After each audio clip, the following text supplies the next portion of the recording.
नमस्कार। आज इस शो में, इस कार्यक्रम में जैसा कि आप हर बार देखते हैं मेरे साथ आनंदवर्धन जी होते हैं, लेकिन आज वो कहीं अन्यत्र व्यस्त हैं और इसलिए आज मैं अकेला ही इस बातचीत को आगे बढ़ा रहा हूँ। बड़ा मुश्किल होता है कि जब आपको अपने आप से सवाल करना पड़े। आनंद जी होते हैं तब मैं निश्चिंत रहता हूँ कि सवाल एक तरफ से आएगा और मैं उत्तर दूँगा। अब आज मुझे ही सवाल खड़े करने हैं और मुझे ही उत्तर देना है। मुझे लगता है कि वो लोग जो आनंद जी को पसंद करते हैं और जो इस बातचीत को पसंद करते हैं, आनंद जी के नहीं होने को अन्यथा नहीं लेंगे और मेरे साथ इस बातचीत को में भागीदार बनेंगे, साझीदार बनेंगे और हम लोग शायद इस बातचीत को आगे बढ़ा पाएँगे। बातचीत देखिए ऐसे शुरू करते हैं कि अब तीसरी पारी नरेंद्र मोदी जी शुरू कर चुके हैं और ग्रुप 7 की बैठक में शामिल होने के लिए वो इटली पहुंच गए हैं। ग्रुप 7 की बैठक बहुत पुरानी बैठक है। भारत उसका सदस्य नहीं है, लेकिन भारत को इस बार खास तौर पर बुलाया गया है। और भारत से जब मैं बात करता हूं तो ये स्पष्ट कर दूं कि जब भी अंतर्राष्ट्रीय मंचों पर इस तरह से देश को इनवाइट किया जाता है, निमंत्रित किया जाता है, तो वो व्यक्ति को आमंत्रित नहीं किया जाता, उस देश को आमंत्रित किया जाता है। इस नाते ये आमंत्रण भारत को है और उस वजह से प्रधानमंत्री नरेंद्र मोदी वहां हैं। अब खास बात ये है कि देखिए इस जो ग्रुप 7 है, इसमें एक देश कनाडा है, एक देश अमेरिका है, फ्रांस है, जर्मनी है, इटली है और जापान है। इस तरह से ये 7 देश हैं इसमें और पहले रूस भी होता था, तब इस ग्रुप को ग्रुप 8 कहते थे। तो रूस के साथ जब ये यूक्रेन वाला मामला हुआ, तो फिर रूस की सदस्यता को निलंबित कर दिया गया, निकाल दिया गया और इस तरह से अब केवल 7 लोग बचे हैं और भारत अब उसमें इस बार चूंकि एक महत्वपूर्ण देश है, यूरोपीय इकोनॉमी में उसका बड़ा रोल है, इसलिए भारतीय प्रधानमंत्री को इसमें आमंत्रित किया गया है। कोई बात नहीं, ठीक है। लेकिन मैंने अभी जिन 2 देशों का नाम लिया, कनाडा और अमेरिका, और उसका संबंध इटली में घटी एक ऐसी घटना से है जो हम लोग उसका अर्थ अभी बहुत समझ नहीं पा रहे हैं गंभीरता से, गहराई के साथ। इटली में एक शहर में, ब्रिंडिस में महात्मा गांधी की एक प्रतिमा लगाई गई थी और महात्मा गांधी की इस प्रतिमा को का अनावरण प्रधानमंत्री को करना था। लेकिन अनावरण से पहले ही इस प्रतिमा को कुछ असामाजिक तत्वों ने तोड़ दिया और वहां पर एक आतंकवादी जो हरदीप सिंह निज्जर है, उसका कुछ स्केच वगैरह बना दिया। ये एक ऐसी ताज्जुब की बात है कि यूरोप के देश अपने मेहमान और अपनी सुरक्षा को लेकर के बड़े संवेदनशील होते हैं। Britain, Germany, Japan, France, Italy, ये देश तो ऐसे हैं जो बहुत ही ज्यादा ध्यान देते हैं। लेकिन ताज्जुब की बात ये होती है कि कनाडा के साथ और अमेरिका के साथ जो जिस तरह से हमारे संबंध इन दिनों हैं, उसमें आतंकवादी हरदीप सिंह निज्जर के मामले में मतभेद भी हैं। कनाडा के प्राइम मिनिस्टर वहां पहुंच रहे हैं, ट्रूडो वहां पहुंच रहे हैं और इटली में जाकर के एक ऐसी वारदात होती है जो हम सबके दिलों को ठेस पहुंचाती है। महात्मा गांधी की प्रतिमा इटली में, और इटली में नहीं, महात्मा गांधी की प्रतिमा संसार के तमाम देशों में है। 150 से ज्यादा देशों में आप उनके निशान पाएंगे। महात्मा गांधी के नाम पर उनकी प्रतिमाएं हैं, उनके नाम पर कॉलोनियां हैं, उनके नाम पर सड़कें हैं, उनके समर्थक हैं, उनके अनुयायी हैं। तो ये जब सब लोग महात्मा गांधी पूरे एक विश्व में इस शताब्दी के जो सर्वाधिक प्रतिष्ठित और श्रद्धेय पुरुष हैं, ये उनके साथ ऐसा बर्ताव हुआ है। हालांकि अब मुझे एक डायलॉग याद आता है हमारे प्राइम मिनिस्टर का, जो उन्होंने चुनाव के दरमियान या चुनाव के कहा था कि जब एक फिल्म बनी थी, एक परदेसी ने जो बनाई थी, उसके बाद से दुनिया ने महात्मा गांधी को जाना है, पहचाना है, और तब दुनिया को पता चला कि महात्मा गांधी कौन थे। हम उनकी इस अज्ञानता को लेकर के, हम उनकी इस नासमझी को लेकर के सवाल खड़े कर सकते हैं, लेकिन इस मामले में तो हमें मानना पड़ेगा कि इटली, यूरोप, अफ्रीका, पश्चिम के देश, जहां आप जाइएगा महात्मा गांधी को पाइएगा। महात्मा गांधी के बिना इस शताब्दी में शांति, सुरक्षा और सहयोग की कोई गारंटी नहीं होती, चाहे कोई माने और चाहे कोई ना माने। सूरज के आगे अगर आप छाता लगा देंगे तो पूरे संसार में अंधेरा नहीं हो जाता। महात्मा गांधी की जो रोशनी है वो अपनी तरह से, अपने ढंग से फैलती है और ये हमेशा फैलती रहेगी। कुछ लोग हैं जो महात्मा गांधी को नहीं मानते और उन पर सवाल खड़े करते हैं, इसलिए कि वो महात्मा गांधी को उन्होंने पढ़ा नहीं है। मैं ये नहीं कहता कि महात्मा गांधी में जो कोई खराबी नहीं थी और महात्मा गांधी में सर्वगुण संपन्न थे। कोई भी व्यक्ति होता है जो अवतार नहीं होता, उससे गलतियां भी स्वाभाविक होती हैं। अवतारों से शायद गलतियां नहीं होती और इसलिए वो अवतार होते हैं। अब ये फैसला आपको करना है कि महात्मा गांधी अवतार न होते हुए भी इस संसार को क्या दे गए। तो महात्मा गांधी के इस अपमान से इटली में जो हुआ है वो हम सब दुखी हैं। मेरा मन भी दुखी है और दुखी इसलिए भी है कि चलिए ये तो बात यूरोप की थी, इटली की थी, लेकिन इसके चंद रोज पहले अभी एकदम ताजी जो घटना है वो संसद से महात्मा गांधी की प्रतिमा हटा दी गई, कहीं दूर पीछे ले जाई गई, ऐसा बताया गया है। महात्मा गांधी संसद में क्यों थे? महात्मा गांधी सत्याग्रह करते थे, ये तो हम और आप जानते हैं। सत्याग्रह का अर्थ क्या है? सच के साथ आग्रह। महात्मा गांधी सच के साथ खड़े थे और इस देश का इतिहास ये कहता है कि सत्य ही ईश्वर है। सत्यम शिवम सुंदरम, ये हमारा कल्चर है। तो जो व्यक्ति सत्य के साथ खड़ा रहा हो उस व्यक्ति की प्रतिमा संसद से हटा करके पीछे ले जाई गई। क्यों? क्योंकि जब उनको लगाया गया था, वहां प्रतिमा सामने लगाई गई थी, रखा गया था, तो उस समय के हमारे पुरखों ने ये बात कही हो गई, सोची होगी कि महात्मा गांधी चूंकि सत्य का प्रतीक थे और हमारी संसद, भारत की संसद भी सच का प्रतीक है, और इसीलिए इस सच के आगे एक एक सत्य का प्रतीक होने से कहीं ना कहीं हमारे नेताओं को एक आचरण का, एक ऐसा आचरण करने की प्रेरणा मिलेगी जो सच से प्रेरित होगा, यानी संसद में सच बोला जाएगा। और इसलिए मैंने तो देखा है दशकों तक संसद में बोला गया शब्द इतना प्रामाणिक होता था कि उसको कोर्ट भी मानता था, कोर्ट भी उसको मानता है, गलत नहीं ठहराया जा सकता।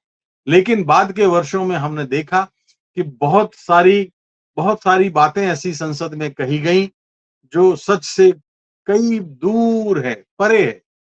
तो ऐसी स्थिति में जब महात्मा गांधी वहां नहीं रहे तो अब हम ये क्या उम्मीद करें कि आने वाले वर्षों में जो संसद जिस तरह से बर्ताव करेगी, इस देश के लोगों के साथ जिस तरह से व्यवहार करेगी, वो सच के कितना करीब होगा। सच सच क्या है? सच वो है जो हमारे दिल में बसता है, सच वो है जो हमारे दिमाग में बसता है। हम अपने से असहमत लोगों के सच को भी स्वीकार करते हैं। असहमत होने का अर्थ यह है अपने प्रतिपक्ष को भी हम स्वीकार करते हैं। प्रतिपक्ष को स्वीकार करने का मतलब यह है सच को स्वीकार करना। मैं ये नहीं कहता कि प्रतिपक्ष एकदम कभी झूठ नहीं बोलता या प्रतिपक्ष हमेशा ही सच की बात करता है, लेकिन जब लोकतंत्र की बुनियादी शर्त यह है कि आप पक्ष और प्रतिपक्ष दोनों को समान व्यवहार करें, दोनों के साथ समान बर्ताव करें, तब कहीं सच का संरक्षण होता है। तो महात्मा गांधी के साथ ये जो दो घटनाएं हुई, मेरा मन थोड़ा सा उससे खिन्न है और दुखी भी है कि हम अपने पूर्वजों के प्रति कृतज्ञता का भाव नहीं रखते, हम कृतज्ञता का भाव रखते हैं। जिस इंसान ने 5000 साल के इतिहास को एक नया रूप देते हुए भारत को भारत बनाने में योगदान दिया। हम कुछ ऐसे समझें कि ये भारत आजादी से पहले छोटी-छोटी रियासतों में 500-600 रियासतों में, कहीं प्रजामंडल की सरकारों में, कहीं अंग्रेजों के अपने-अपने इलाकाई कब्जे वाले इलाकों में, तो ये सैकड़ों एक छोटे-छोटे पोखरों में बटा हुआ था और पोखरों से आप कोई बहुत बड़ा आजादी का ज्वार पैदा नहीं कर सकते। आप समंदर जैसा ज्वार नहीं पैदा कर सकते। तो महात्मा गांधी ने इन सारे पोखरों में पोखरे रहते हुए आजादी के लिए उनमें समंदर की तरह वेग और ज्वार पैदा किया था। और हम कह सकते हैं कि महात्मा गांधी एक तरह से वो इंसान है जिसने इस देश के लिए अपनी कुर्बानी दी। तो ये बात तो हो गई महात्मा गांधी की। अब मैं एक दूसरी बात, एक गांधी के बाद दूसरी गांधी पर आता हूं। दुविधा में है राहुल गांधी। जाहिर सी बात है, शायद मैं होता उनकी जगह तो मैं भी दुविधा में होता। दुविधा यह है कि अब वो रायबरेली से अपनी सीट बचा के रखें या वायनाड को चुने। दक्षिण भारत में इस गांधी परिवार का उतना ही प्रभाव है, आभा मंडल है, जितना उत्तर भारत में है। रायबरेली और अमेठी, सुल्तानपुर और ये जो सारा, यूं तो समूचा उत्तर प्रदेश एक तरह से गांधी परिवार के की विरासत आप कह सकते हैं। उसके जगह जगह उसके अंश हाँ आप देख सकते हैं, चाहे वो प्रयागराज हो, इलाहाबाद हो, फूलपुर हो, लखनऊ हो, अमेठी हो, सुल्तानपुर का कोई भी इलाका आप ले लीजिए। तो ये बड़ा, और हमने देखा है, ये भी देखा है, मैं तो गवाह रहा हूं, इंदिरा गांधी ने जब चिकमंगलुरु से चुनाव लड़ा, सोनिया गांधी दक्षिण गई, राहुल गांधी दक्षिण गए, केरल गए, तो दक्षिण भारत में गांधी परिवार की भी उतनी ही लोकप्रियता है। तो अगर आप राहुल गांधी हैं तो सचमुच में आपको ये फैसला करना थोड़ा सा कठिन होगा कि वो संसद में के लिए दोनों जगहों से जब जीत के आ गए तो कौन सी सीट को वो अपने पास रखें, रायबरेली को या वायनाड को। मुझे ऐसा लगता है कि रायबरेली और अमेठी, सुल्तानपुर, ये जो एरिया है, फौरी तौर पर जो एक सियासी जरूरत है, उसमें तो मुझे लगता है कि ये गांधी परिवार को ही इसकी नुमाइंदगी करना चाहिए। लेकिन इसके साथ साथ मैं ये भी कहना चाहूंगा कि राहुल गांधी को वायनाड नहीं छोड़ना चाहिए। अब आप कहेंगे कि दोनों बातें कैसे संभव हैं, वायनाड में भी रहें वो और रायबरेली से भी रहें, ये दोनों चीजें तो संभव नहीं दिखती। तो फिर क्या संभव है? इसलिए कि देखिए, वायनाड यानी केरल भी एक ट्रस्टेड एरिया है, भरोसे का एरिया है, लोकतांत्रिक मूल्यों का, और कांग्रेस पार्टी को अपने समर्थन के लिए। तमिलनाडु से उनके समर्थन के लोग अभी चुनाव के बाद जीत करके आए हैं, डीएमके के लोग। तेलंगाना में उनकी सरकार है, कर्नाटक में उनकी सरकार है। तो मुझे लगता है कि इस नाते राहुल गांधी को वायनाड से त्यागपत्र नहीं देना चाहिए।